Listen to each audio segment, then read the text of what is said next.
ఒక ఊళ్ళో ఒక కోడిపెట్ట, కోడిపుంజు మరికొన్ని జంతువులు ఉండేవి.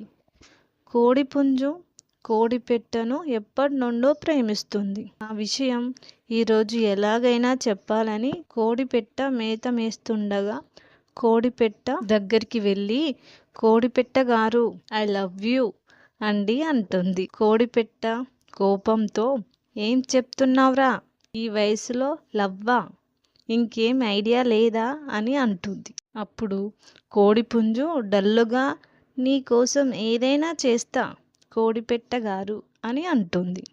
కోడిపెట్ట నవ్వుతూ, ఓకే, నా కోసం ఏదైనా చేస్తావా, అయితే ఇప్పుడు ఒక గుడ్డు పెట్టి చూపించు అని అంటుంది.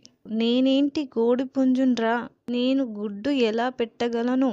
అప్పుడు కోడిపెట్ట నవ్వుతూ, అయితే నీ లవ్ కోసం గుడ్డు పెడతావా పెట్టవా చెప్పు అని అంటుంది. కోడిపుంజు ఆలోచిస్తూ, సరే, నేను గుడ్డు పెట్టలేను గాని కోసం ఆహారం అయితే తీసుకురాగలను అని పరిగెత్తుకుంటూ వెళ్ళి ధాన్యం గింజలు పట్టుకొని వస్తుంది. అప్పుడు కోడిపెట్ట నా మీద ఇంత డెడికేషన్ ఏంటి అనుకొని, ఓకే, నా హార్ట్కి నీ వీసా అప్రూవ్ చేశాను అని ఓకే చెప్తుంది.